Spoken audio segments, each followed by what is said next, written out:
Hello, traveler. It's good to have you here again. Settle in.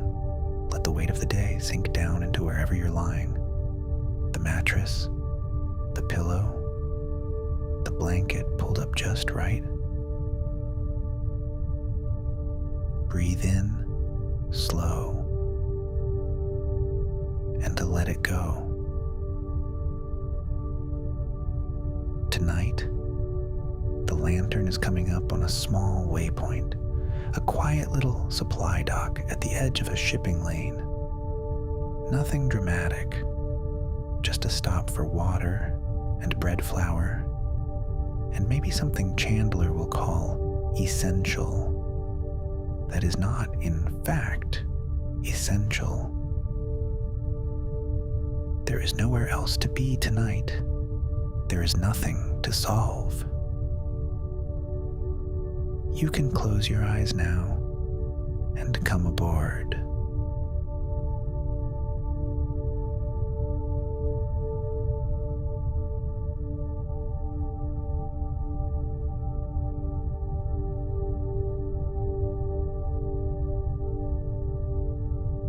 The hum is the first thing you will notice. Same as always. Low, round, patient, coming up through the floor like the ship breathing in her sleep. Martha is at the big window, tea going cold, marking tomorrow's route with the stub of a pencil. She likes waypoints, small ones especially. Big stations are all noise and schedules. Small docks still remember how to be unhurried. Chandler is doing inventory in the kitchen, which mostly means eating half of what he's counting. He holds up a nearly empty tin of cinnamon and sighs at it, like it's betrayed him personally. We need flour, he says. We need flour, Martha agrees, without looking up. Out past the glass, a little cluster of lights drifts closer. Warm, low, unhurried lights, the kind that belong to a place too small to be in any hurry about anything. Thistle Dock. Neither of them has been there in almost 2 years. Martha remembers it as 3 docking clamps, a very good bakery, and an old dockmaster who falls asleep in his own chair by early evening, most days, and nobody minds. Bet he's still asleep in that chair, says Chandler. He is.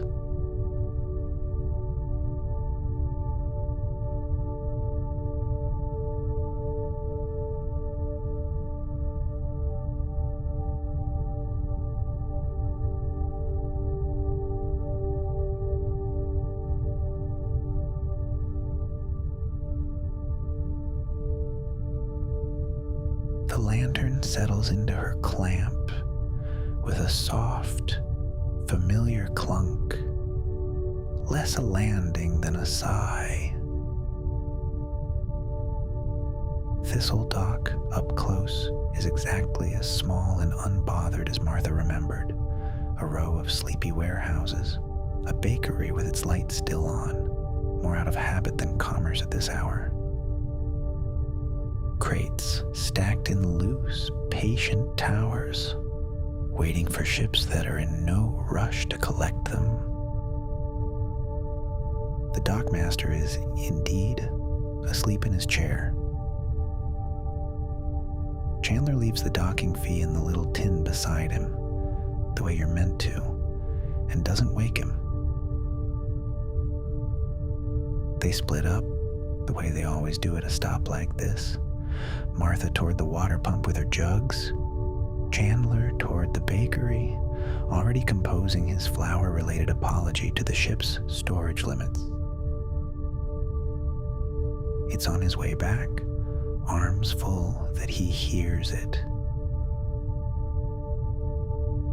A small sound, thin and a little cross, coming from between two crates stacked outside the warehouse door. Chandler crouches down slowly and carefully and finds out what caused the sound. A small little cat, orange mostly, fur matted with dust from the crates, a pair of storm gray eyes fixed warily on Chandler's hands. A little thinner than he should be, and wary in the way of something that's had to get by on its own for a while. Years back, watching Chandler's hands carefully, not quite trusting yet, but not running either. "Hey," Chandler says, very softly, the same voice he uses on the ship when something ticks and cools in the night. "Hey now." He doesn't reach for it. He just sits down, right there on the dock, flour bag balanced on his knees, and waits. It takes 11 minutes. Chandler counts later when he tells the story, though Martha suspects he's rounding down to sound more patient than he was. 11 minutes, and then a small, dusty orange head pokes out from between the crates and looks at him for a long moment, and then, decision apparently made, walks straight into his lap as if it had always intended to. Chandler sits very still, arms full of flour and cat, feeling something in his chest go warm and complicated. Martha finds him like that 10 minutes later. She takes one look. Her brother, cross-legged on a dock, covered in flour and cat fur, wearing an expression he is clearly trying and failing to make neutral, and she already knows. "We are not," she says.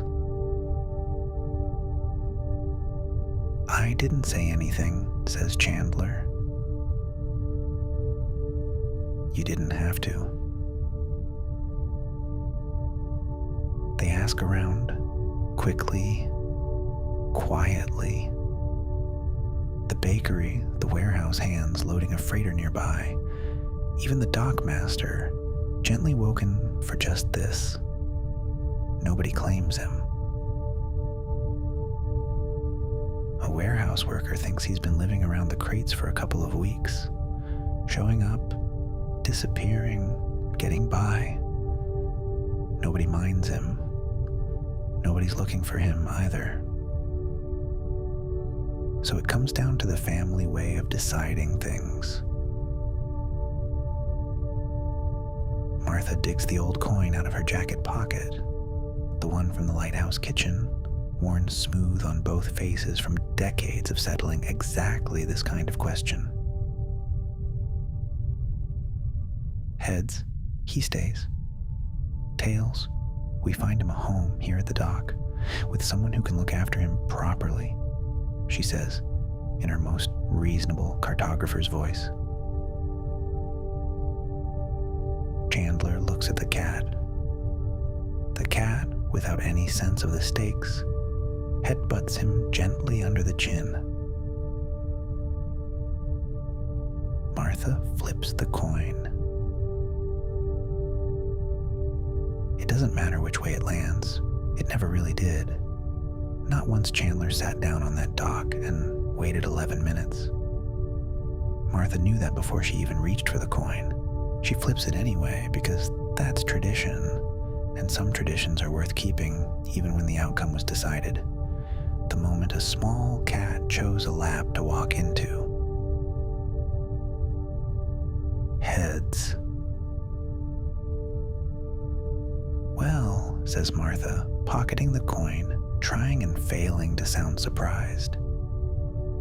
I suppose that settles it.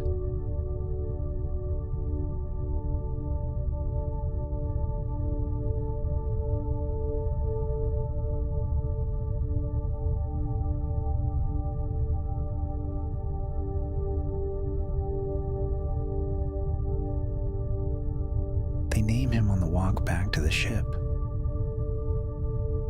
Several names are proposed and rejected. Chandler wants something bold. Captain, Comet, at one point. Inexplicably, Waffles. Martha vetoes all three with the quiet authority of someone who will be doing most of the actual cat feeding. It's the dockmaster, awake now and waving them off, who accidentally settles it. "Watch that one," he calls, nodding at the cat curled inside Chandler's jacket. Warm as an ember, that fur, in this light. Martha and Chandler look at each other.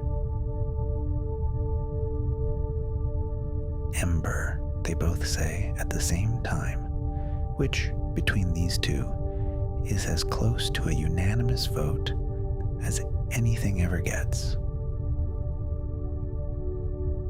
That night, before anything else, Chandler digs through his tool roll and comes up with a scrap of leather left over from patching the strap on his old satchel. He cuts it down, punches a small hole with the tip of his knife, and loops it soft and loose around Ember's neck. Loose enough to slip off if it ever needed to, tight enough to stay. "There," he says, sitting back to admire his work. "Now you're crew." Martha watches from the doorway, arms crossed, trying and failing to look unmoved. It's not much of a collar, a strip of old leather, no buckle, no tag, but it's the first thing anyone aboard the Lantern ever made just for him. And Ember, for his part, seems to understand that much, even if he doesn't understand the rest. By the time the Lantern eases out of her clamp and back into the dark, Ember has claimed the blanket on Martha's chair as though he's owned it his whole life.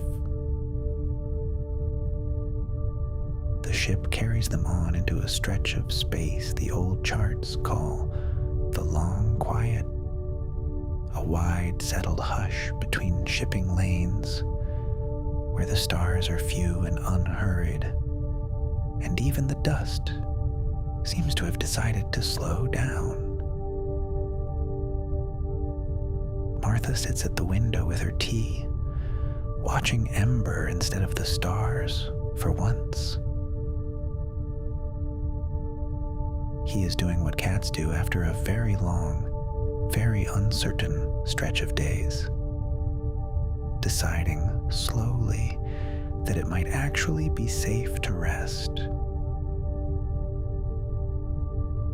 He kneads the blanket, turns twice, settles, and then, low and rusty at first, like an engine that hasn't run in a while, he starts to purr.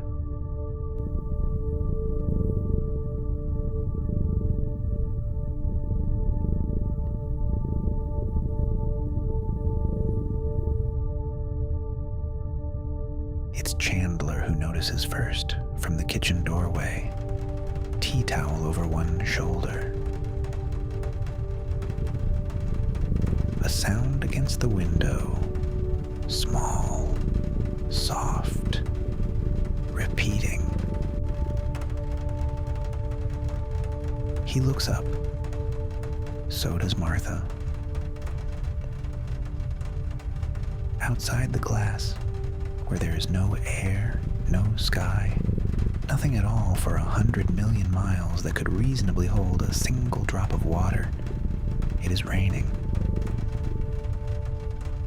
Fine, soft rain, catching what little starlight there is, pattering in a slow and gentle rhythm against the hull. Neither of them says anything for a moment.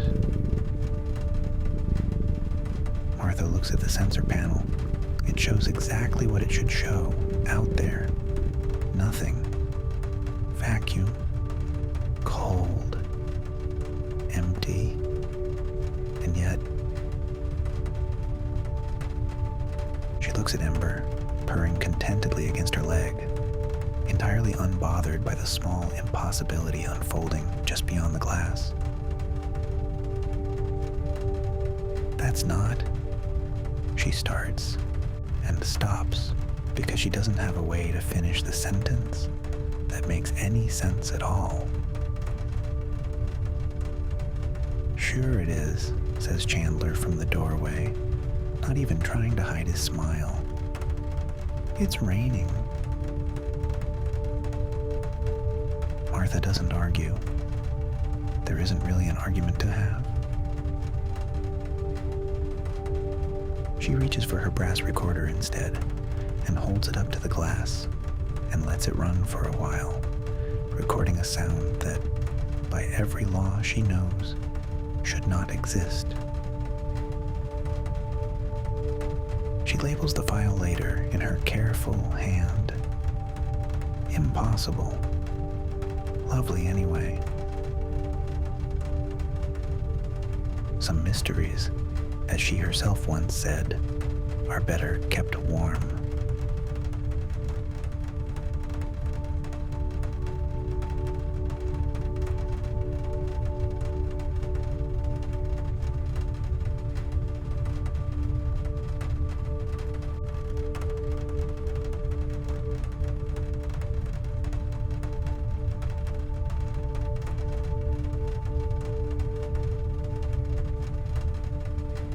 The soft patter against the hull continues slowly, the way rain does at the tail end of a storm. Even rain that has no business existing in the first place. Ember, worn out from a very large day, is asleep before it even stops. Chandler makes a bed for him from an old sweater and a shipping crate tucked into the corner near the engine casing, the warmest spot on the ship, and as it happens, exactly where Chandler slept as a boy during cold nights at the lighthouse, curled by the old stove. He doesn't mention that part out loud. Martha notices anyway. She always does. A small round porthole sits just above the bed, ringed in worn brass, framed by the warm copper pipes that carry heat from the engine through the rest of the ship. Ember settles in, facing it, paws tucked beneath him, the new collar sitting soft and loose around his neck. The lantern drifts on through the long, quiet engine, humming its one low note beneath them all. Martha does her last check of the charts. Chandler does his last round of the ship, a little longer tonight, a little slower, pausing to check on a small orange shape curled tight in a nest of old wool. Good night, he tells the ship, same as always at the bottom of the stairs. The hallway lights dim, one by one, on their own. Ember's ear twitches, just once at the sound. Martha pulls her blanket up in the bunk by the window. Somewhere close, very faint, she can still hear it. The last few soft drops of rain settling against the hull, against the glass, against the quiet dark outside, where no rain should ever fall. The sound of a small, tired thing finally deciding it's safe to rest. The engine hums its one low note. The same note as always. A little warmer tonight.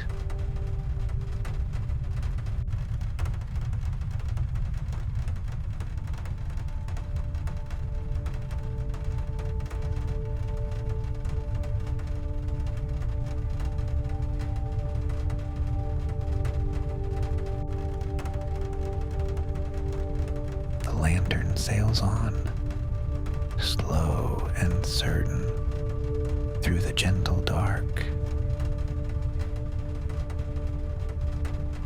Somewhere aboard her, a small orange cat sleeps warm by the engine, and the rain, when it comes gently.